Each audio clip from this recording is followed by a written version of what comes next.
Hey, hola, ¿qué tal? Yo soy David. Bienvenido a Paracletos Podcast.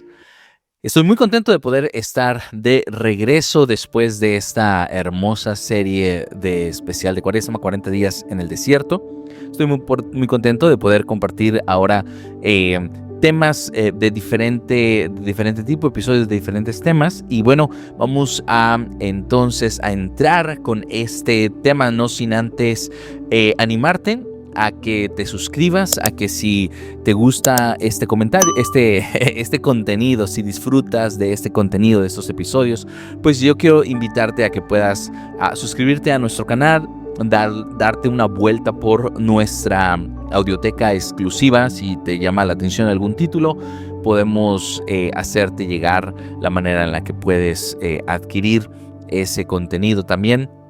Y por supuesto que también si consideras que es de bendición y te gusta, pues siéntete en la libertad de compartirlo.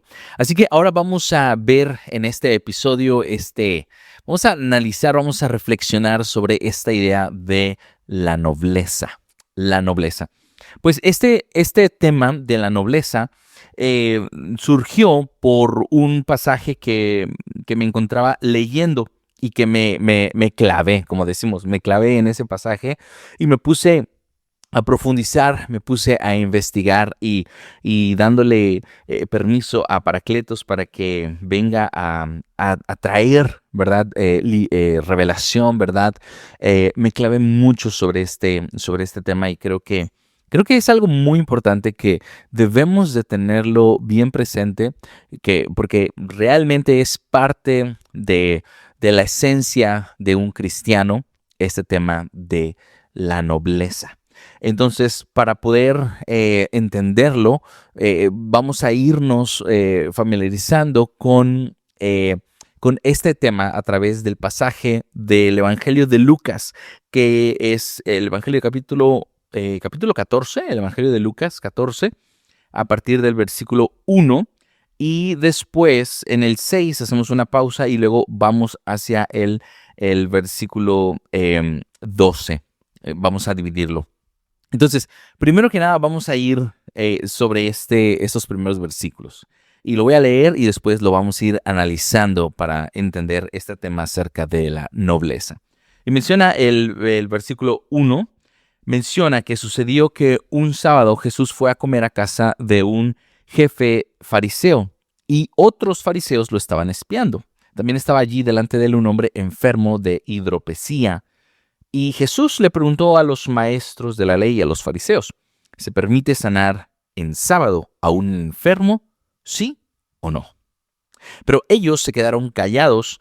Entonces él tomó al enfermo, lo sanó y le dijo que se fuera. A los fariseos les dijo, ¿quién de ustedes, si su hijo o su buey se cae en un pozo, no lo saca enseguida, aunque sea en sábado? Y no pudieron contestarle nada. Entonces vamos a analizar esta parte, porque de ahí es donde se compone, se estructura, se construye la idea de la nobleza.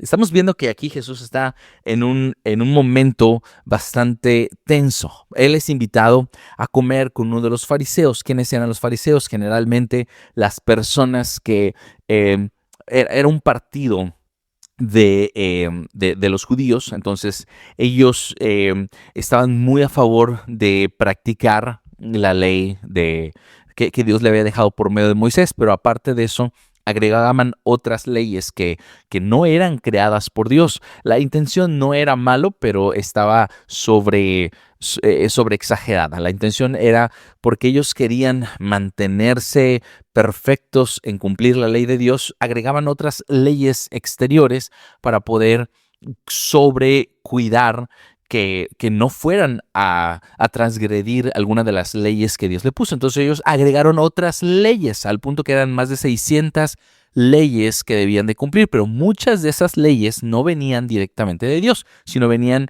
de parte de ellos con la intención de cuidarse para no transgredir la verdadera ley que Dios les había dejado.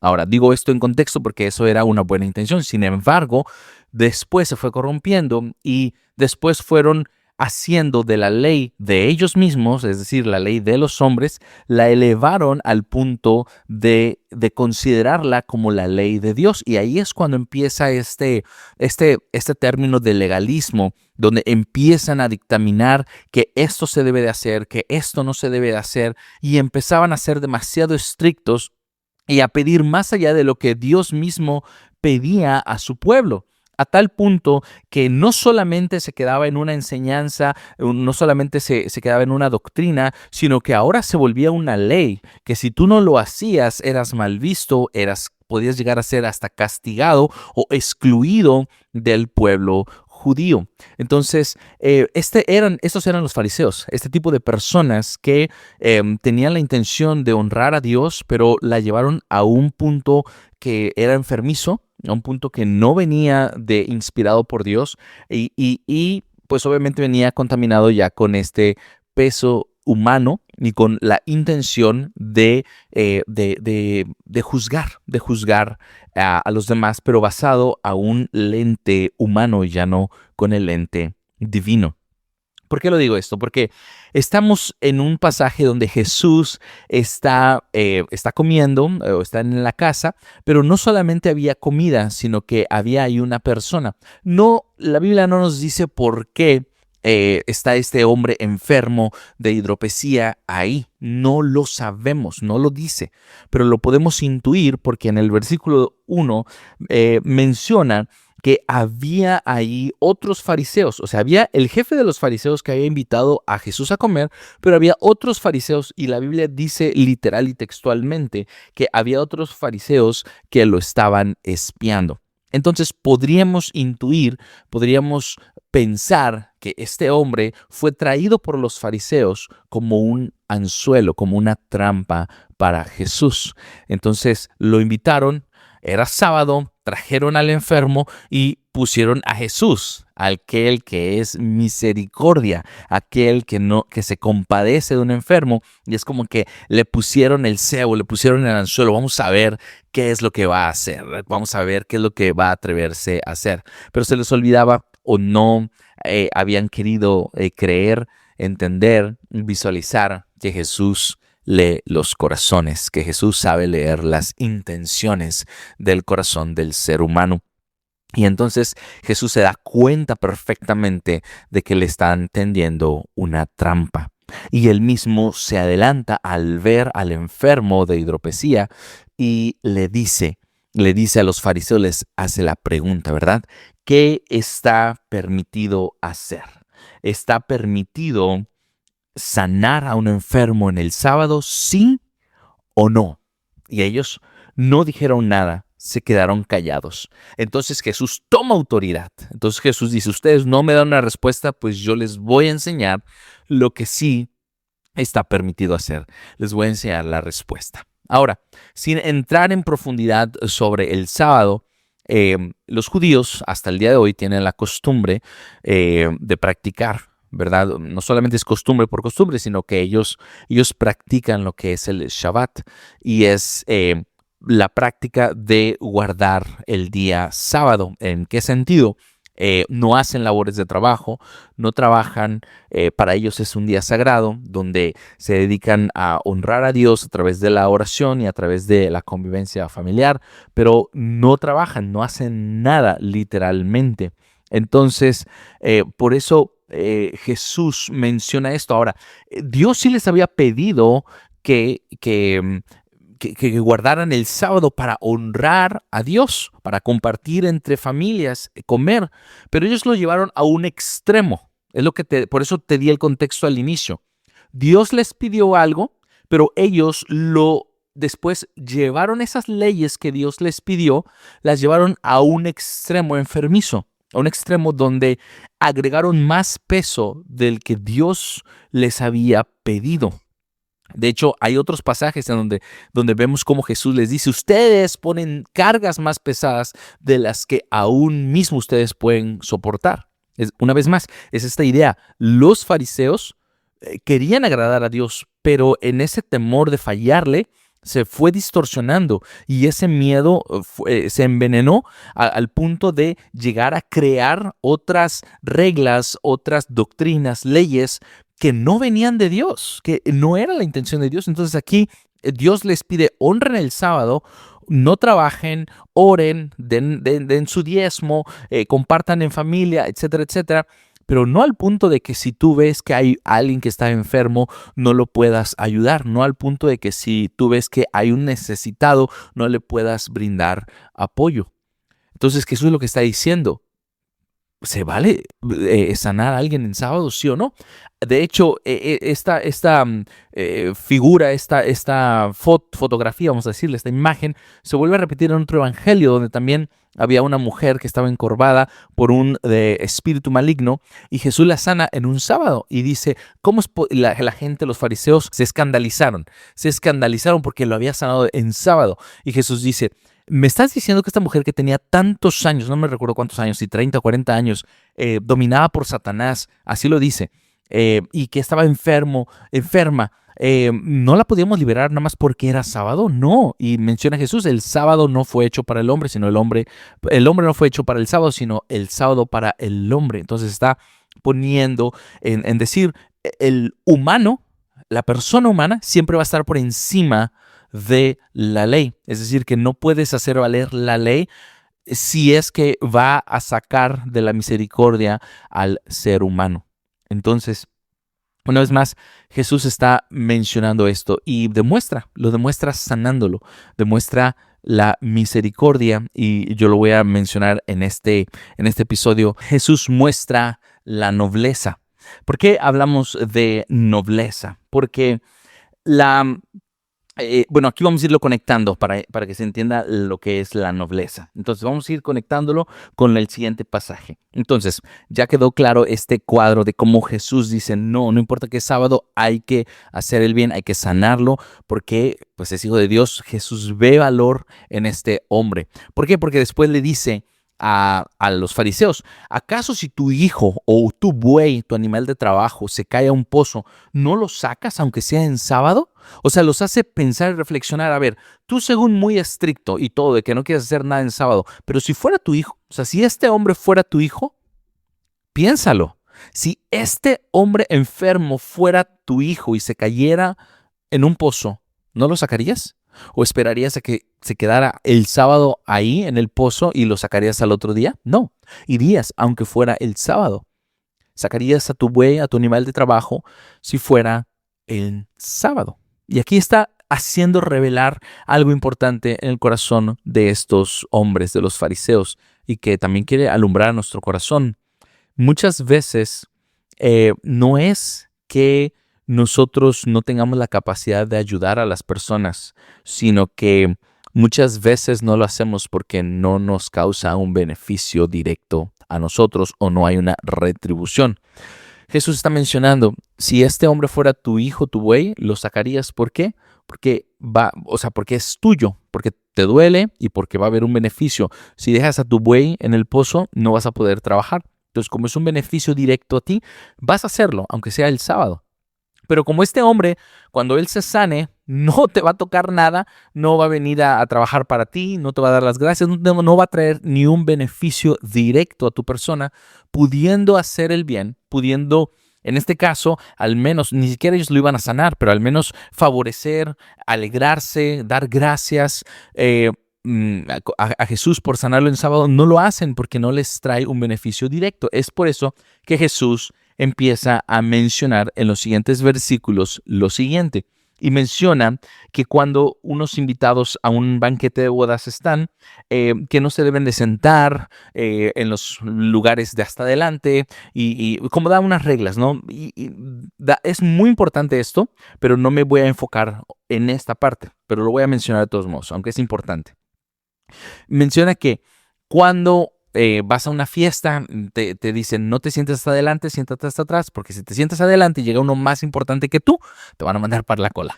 Pero si tú te sientas hasta atrás, después la persona que te invitó te va a decir: no, tú mereces estar en asientos mejores, así que vente para allá. Y dice, pues va a estar chido que vengas de atrás para adelante y no que estés adelante y que vayas para atrás. Porque el que mismo se engrandece lo van a humillar y el que se humilla a sí mismo lo van a engrandecer. Pero después viene la perla que hoy Jesús quiere revelarnos a nuestros corazones, y es esto. Menciona después el versículo 12, dijo también al hombre que lo había invitado, cuando des una comida, una cena, no invites a tus amigos, ni a tus hermanos, ni a tus parientes, ni a tus vecinos, porque ellos a su vez después te invitarán y así quedarás ya recompensado. Al contrario, cuando des un banquete, invita a los pobres. Fíjate la lista que dice, a los inválidos, a los cojos, a los ciegos. Entonces serás feliz, porque ellos no te pueden pagar, pero tú tendrás la recompensa en el día en que los justos resuciten. Entonces, quiero que mantengas perfectamente la imagen de lo que estábamos diciendo, de este hombre enfermo que al final de cuentas, cuando iba a ser sanado, y de hecho cuando fue sanado, pues no iba a retribuirle en nada a los fariseos. Y entonces Jesús les desnuda el corazón y les hace ver, ustedes podrían hacer algo por él, pero no lo hacen porque no les va a dar ningún beneficio a cambio. Entonces está Jesús mencionando esta instrucción. Cuando tú des una fiesta, no invites a aquellos que después te pueden invitar a sus fiestas, porque de esta manera es como que tú los estás invitando, tú estás dando porque sabes que vas a recibir. Muchas veces la sociedad nos ha contaminado la idea de la generosidad. Generosidad muchas veces la entendemos como, sí, como el desprendernos, el dar. Ahora, y voy a ser bien claro para que no se malinterprete. Yo siempre voy a estar a favor de que la gente pueda dar, no importa si se va a llevar un beneficio a cambio, sí o no, no importa. Pero como esto no es para la gente en general, sino esto es de crecimiento para cristianos, para aquellos que quieren parecerse más a Jesús, para aquellos que queremos intentar tener los valores del reino de los cielos en el corazón. Para eso es. O sea, yo asumo que si tú estás viendo este episodio, este podcast, es porque de tanto en tanto, al menos en tu corazón, está la intención de querer ser como Jesús, de querer tener la identidad de alguien del reino de los cielos. Hago este paréntesis, pero en general yo menciono, al final de cuentas, si una persona, aunque con intenciones equivocadas, es generoso solo porque le aplaudan, solo porque lo feliciten en redes sociales, solo porque así puede evadir impuestos, bueno, adelante. Si gente va a salir beneficiada, bueno, pues que lo haga. Para la gente decimos que no le interesa nada lo que Dios opine.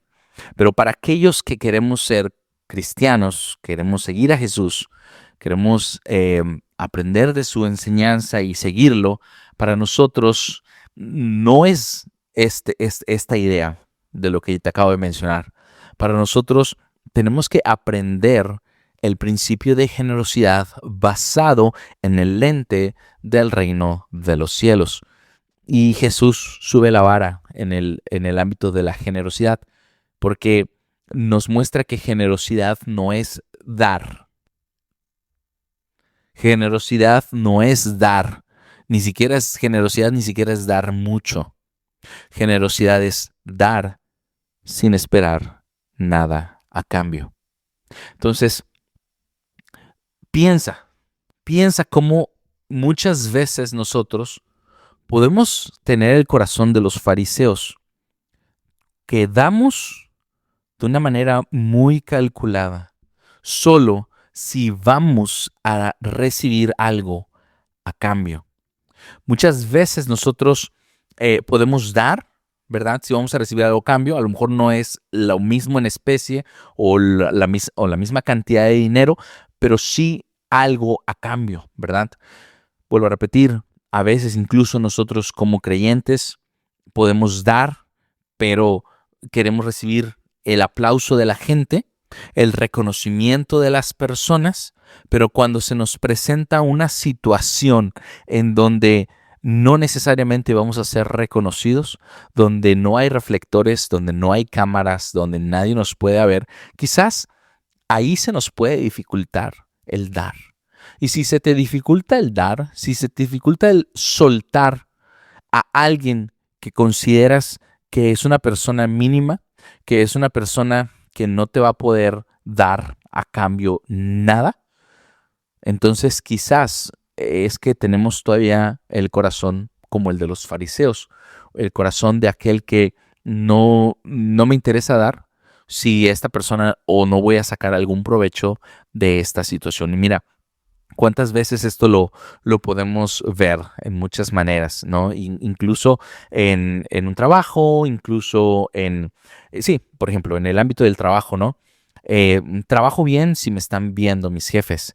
Si no trabajo bien, ¿por qué voy a dar un esfuerzo extra? ¿Por qué voy a dar esa milla extra? Entonces, tenemos que estar bien pendientes porque el principio de generosidad es da, da, da, da. No importa si va a haber algo a cambio o no, si vas a recibir o no, porque Dios que te está viendo dice, Él te va a dar la recompensa el día en que los justos resuciten. Entonces, cuando tú das, cuando tú eres generoso con los cojos, con los ciegos, con los pobres, con los inválidos, en general, ¿a qué se refiere esta lista? A las personas que no te van a poder retribuir nada a cambio.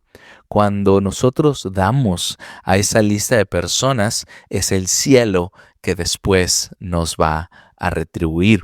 Y cuando digo el cielo es que muchas de estas cosas quizás no las veremos aquí en la tierra, pero serán contadas en la eternidad. Y ese es el corazón de Dios, ese es realmente el tipo de generosidad de la cual se nos enseña en la Biblia. Es el tipo de generosidad del cual está construido el reino de los cielos. Ponte a pensar, la generosidad más grande fue la que nos mostró Dios el Padre a través de mandar a Jesús, a su único Hijo, por todos nosotros, porque nos dio sin esperar algo a cambio. Y es más, todo lo que nosotros después de aceptar el regalo de la salvación le podamos dar en retribución a Dios son cosas que no necesita, son cosas que no le agregan nada de valor. Entonces Él dio a su Hijo de una manera desinteresada, solamente por amor a nosotros, para salvarnos. Piensa, Dios es Dios.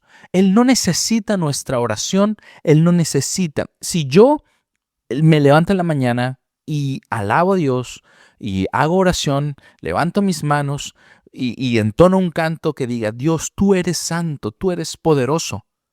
Dios no se hace más santo ni se hace más poderoso. Si un día yo no hago oración, por lo que sea, ese día Dios no deja de ser santo y no deja de ser menos poderoso. Dios no necesita de mi oración. Lo que yo le pueda dar en retribución es algo que no le va a agregar valor a Dios. Por eso Dios no tenía ninguna necesidad de mandar a su Hijo Jesús para salvarnos, sin embargo, Él lo entregó por amor. Eso es generosidad. Y ese es el mismo principio que se nos pide a nosotros. Jesús lo dijo, no está registrado en el Evangelio, pero lo dijo. ¿Cómo lo sabemos? Porque San Pablo lo dice, que Jesús dijo, y voy a poner ahí la cita bíblica, Jesús dijo, hay más alegría en dar que en recibir. Y estaba yo reflexionando mucho en estos y en todo este tema, en este pasaje, y hace unos días estaba con mis hijos y estaba yo viendo a mi hijo que estaba disfrutándose su comida. No me recuerdo qué era. Era un dulce, creo. Algo que le gustaba mucho. Y yo veía cómo solo estaba, sí, unas frescas de México que traje. Y se las estaba saboreando así de que la saliva le estaba saliendo y le encantaban, le encantaba. Y yo lo veía, yo no estaba comiendo. Él me ofreció, ¿quieres una, papi? Frescas traen como 8 fresquitas. Entonces le dije, no, tú cómetelas. Y me encantan las frescas, por algo las traje. Pero en ese momento yo no estaba comiendo, yo la estaba viendo. Y y lo veía comer y lo veía saborearse y se me vino este pensamiento.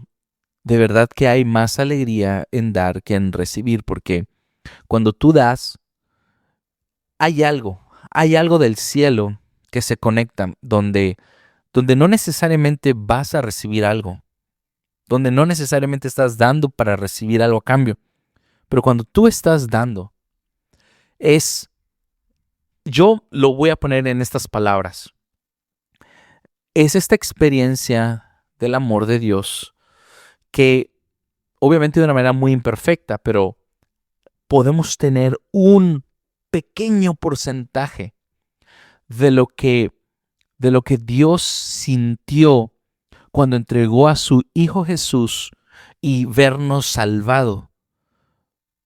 Porque Jesús no es que se complace en que, oh sí, porque Él me va a servir, porque va a hacer esto para mí. Nosotros construimos nuestro servicio a Dios no basado en porque tenemos que hacerlo, sino porque nos nace, porque queremos hacerlo, porque queremos servirle. Pero aún si nosotros no le sirviéramos, su amor no va a disminuir. Y Él no nos va a decir, no se va a arrepentir, no va a decir, ay, mira, este condenado que no me está sirviendo, de embalde mandé a Jesús. Jamás va a salir eso de la boca de Dios. Cuando muchas veces de nosotros sí puede ser como que, mira, y lo que te di, y así me lo pagas. Ese es el corazón del fariseo, que espera recibir algo a cambio de lo que dio. Pero la invitación de Jesús es muy directa. Aprende a dar, aprende a ser generoso, como lo es el reino de los cielos, como lo pide el reino de los cielos, como lo enseña el reino de los cielos. Cuando practicas generosidad con alguien que no te puede dar nada de regreso. Cuando practicas generosidad en un contexto donde nadie se va a enterar, donde nadie se va a enterar, donde ni siquiera las personas te van a dar gracias. Así que la invitación es muy fuerte, muy concreta. Pide a Paracletos que te permita tener en esta semana un momento de gracia, una oportunidad para que puedas empezar a practicar la generosidad de una manera desinteresada, de una manera como como la enseña la Biblia, el reino de los cielos, dar sin esperar, sin recibir nada a cambio. Piensa en esto, estarías dispuesto a, en una reunión, yo tantas veces lo he visto y no es algo que como iglesia, de I mayúscula en general, porque lo he visto no solamente en un aspecto, en un lugar, en un grupo, sino en general la iglesia. Y no estoy hablando de una denominación, en general. Protestantes, católicos, cualquier denominación.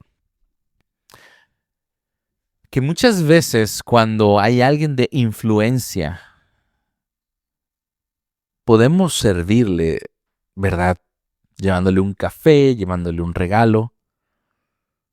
La pregunta es, ¿estaríamos dispuestos a ser generosos con aquel hermano que no nos va a poder dar nada a cambio?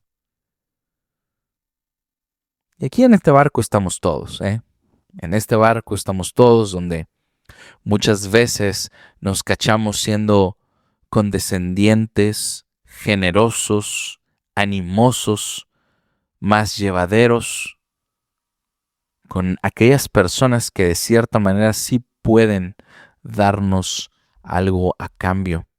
Pero cuando estamos frente a alguien que no nos puede dar nada a cambio, pareciera que entonces no es importante. No es importante. Este tema da mucho y no quiero perderme en abrir tantas ventanas, pero quiero resumirlo. Este pasaje no es para que esta semana tú solamente hagas una obra de caridad, lo pongas en tu lista y listo, se acabó, cumplí. No. Este pasaje, este episodio de esta semana es para, para hacerte reflexionar. Si quizás tu corazón no está quizá un poco endurecido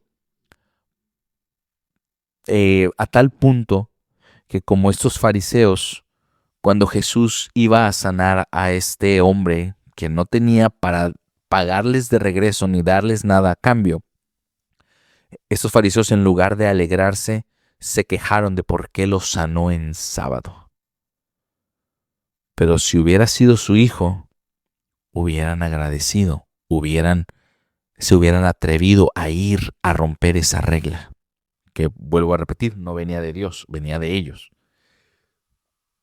Entonces, pensemos si cuando vemos a alguien que no nos puede dar nada, no dejemos que nuestro corazón se endurezca. Cuando veamos a alguien que está en una situación donde necesita ayuda, que seamos pronto a ayudarlo. No importa si nos va a ver alguien, no importa si no nos va a ver nadie. Es más, no importa si después lo vas a poder contar como testimonio o no. Tengo algunos testimonios que quisiera compartir, pero al mismo tiempo digo, quiero reservarlos para que esos testimonios que me pasaron, donde en algunos casos me recuerdo mucho uno que me vino, que me pasó con un amigo, y pues este amigo fue testigo.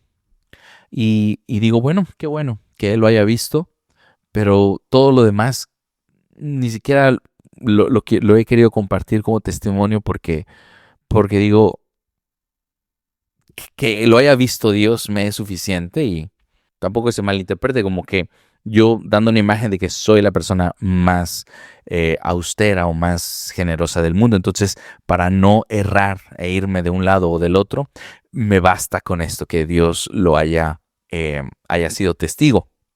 Entonces, vuelvo a repetir, reflexiona sí.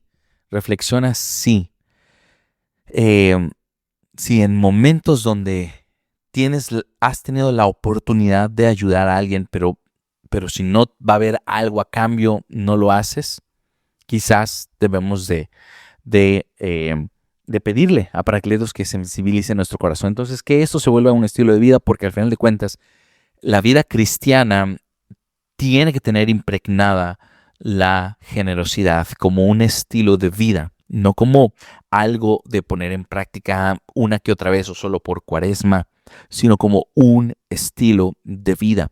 Y podemos practicar la generosidad no solo en el dar económico, en el ser generoso con tus palabras, en el ser generoso con tus acciones, en el ser generoso con tu tiempo, en ser generoso sí con tu recurso económico, en el ser generoso con todo.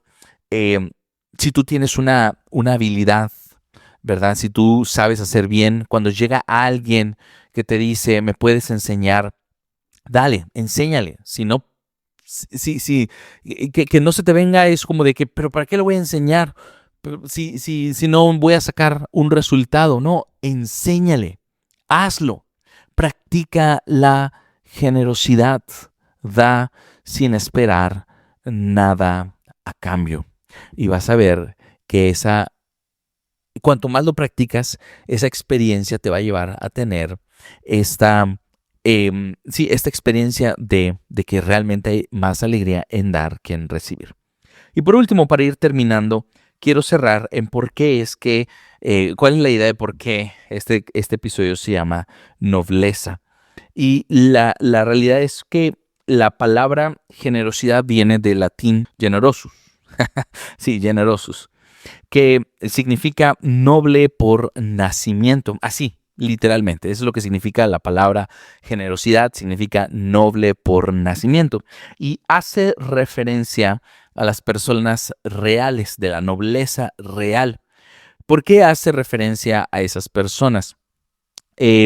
Las personas de la nobleza eran las personas que tenían más bienes materiales, y su estatus de tener bienes materiales los empujaba a compartir con generosidad con aquellos que no tenían, los que estaban en escasez económica.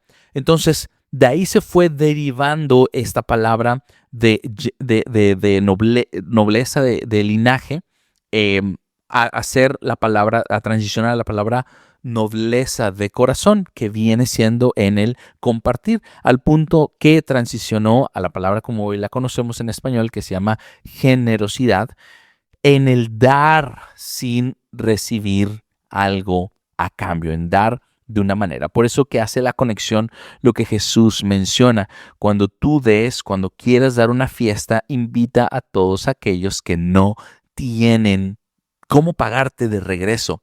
Porque de esa manera, entonces, tú podrás recibir esa recompensa de parte del reino de los cielos. Entonces, cuando nosotros estamos dando, nosotros estamos representando la nobleza espiritual. Somos nobles, nobles de corazón, pero también nobles porque somos del linaje real. ¿De cuál reino? Del reino de los cielos. Entonces, ponte esto en la mente. Tú eres un rey, un hijo del rey. Y como hijo del rey, tú tienes una riqueza. Y esa riqueza conlleva a una responsabilidad. Y esa responsabilidad es compartir con los que no tienen. Venimos saliendo del tiempo de Cuaresma. Hubo un punto donde hablamos en la similitud que se vivió o que vivieron el pueblo judío en la esclavitud, ¿verdad? Al final de cuentas, la Cuaresma, ¿qué es? La preparación para la Pascua. ¿Qué es la Pascua? La celebración para nosotros los cristianos de pasar de la esclavitud del pecado a la resurrección y la libertad de una vida nueva. Pero esta celebración de la Pascua viene del contexto judío, donde a ellos Dios los liberó de la esclavitud del faraón para sacarlos y llevarlos a la tierra prometida, donde habría leche y miel, providencia y una libertad. Todo esto, toda esta línea que conecta de pasar de la esclavitud a la libertad, no es solamente un pasar de un lugar a otro. Necesitamos reformar nuestra mentalidad para pasar no solamente a estar de Egipto a la tierra prometida, de la muerte a la resurrección, sino que realmente sea un cambio de mentalidad. Porque muchas veces podemos encontrarnos como el pueblo judío viviendo ya no en Egipto, viviendo en la tierra prometida, pero con mentalidad de un esclavo en Egipto. Es decir, personas que se estaban quejando constantemente cuando tenían la leche y la miel. Personas que no se veían a ellos como guerreros victoriosos, sino como pobres esclavos.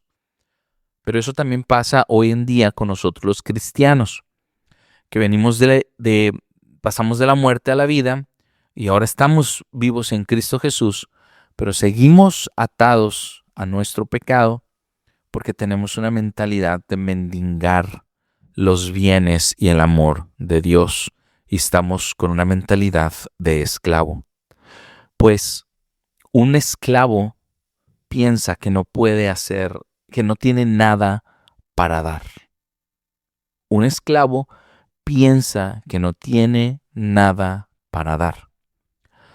Por eso la primera cosa que Dios le pidió al pueblo de Egipto cuando saliera de Egipto era adorar, era ofrecer, era entregar, era dar a Dios una ofrenda. Porque Dios lo que quería enseñarles era, ustedes ya no son esclavos. Un esclavo se queja, un esclavo dice que no tiene nada y vive en escasez. Ustedes ya son libres. Entonces quiten esa mentalidad. Como cristianos nosotros no somos esclavos, nosotros somos libres y nosotros tenemos algo para dar. Pero muchos cristianos todavía viven con la mentalidad de esclavo. Yo no puedo dar porque no tengo. Que den los que tienen dinero. ¿Cuánta gente le hace la promesa a Dios? Señor, yo voy a ayudar a la iglesia, yo voy a ayudar a los pobres si me saco la lotería o si me dan este bono, ahí Señor yo te voy a dar algo. No, esa es una mentalidad de esclavo. Aunque no tengas para dar económicamente, tienes otras cosas que dar. Tienes tiempo, quizás, tienes talentos, tienes algo que puedes aportar, puedes hacer algo. Un esclavo piensa que no puede hacer nada. Un esclavo piensa que no tiene nada que dar, que no tiene nada que ofrecer. Pero recuerda esta conexión. La generosidad significa linaje de nobleza. Y tú tienes un linaje de nobleza porque has recibido a Cristo Jesús y por la sangre de Cristo Jesús has nacido a una vida nueva. Y esta vida nueva es una vida de hijo de rey. Entonces, si tú eres hijo de rey, Dios, que es el rey del mundo entero, por supuesto que tiene esa riqueza para ti. Entonces, cuando tú adquieres esta mentalidad, dices, caramba, sí que tengo cosas que dar, sí que tengo que aportar, sí que tengo que dar, tengo muchas cosas que dar. Yo vengo de esta experiencia donde antes de haber tenido mi encuentro con Jesús, yo literalmente me sentía mediocre y que no tenía nada para dar. Cuanto más he ido dejando que esta identidad de hijo de rey vaya alumbrando mi mente, me doy cuenta, wow, tengo muchos talentos para dar. Tengo este talento, puedo hacer estas cosas, soy bueno haciendo esto, el otro. Antes no lo veía así, pero ahora me doy cuenta que tengo algo para dar. Entonces, para terminar, si tú todavía sientes que tienes esa mentalidad de esclavo donde dices, yo siento que no tengo nada que dar, no reconozco que hay un talento que pueda aportar algo de valor, pues entonces pídele a Paracletos que te ayude a quitar esta mentalidad de esclavo. Pero, si tú ya reconoces, si tú dices, no, yo ya no estoy en esa mentalidad de esclavo, yo tengo para dar, yo tengo este talento, tengo este recurso económico, soy bueno para escuchar, soy bueno para tener paciencia, tengo palabras de generosidad para dar, tengo algo para dar. Entonces, ahora tú ya no estás en el problema de mentalidad de esclavo, pero ahora podrías enfrentarte al problema de tener un corazón como el del fariseo, que no quieres dar si no vas a recibir algo a cambio, que no quieres dar si no te lo van a aplaudir, que no quieres dar si no te van a poner un título, que no quieres dar si es que no te lo van a reconocer. Ahí podrías estar en ese problema. Entonces, para esa solución, simplemente piensa, Dios es mi Padre y Él me enseña que generosidad no es dar y esperar recibir algo a cambio, es dar con manos abiertas sin pensar en que voy a recibir. Solo por una razón damos, y es porque somos ricos, tenemos algo para dar, tenemos algo para compartir, porque somos linaje escogido, somos nobles.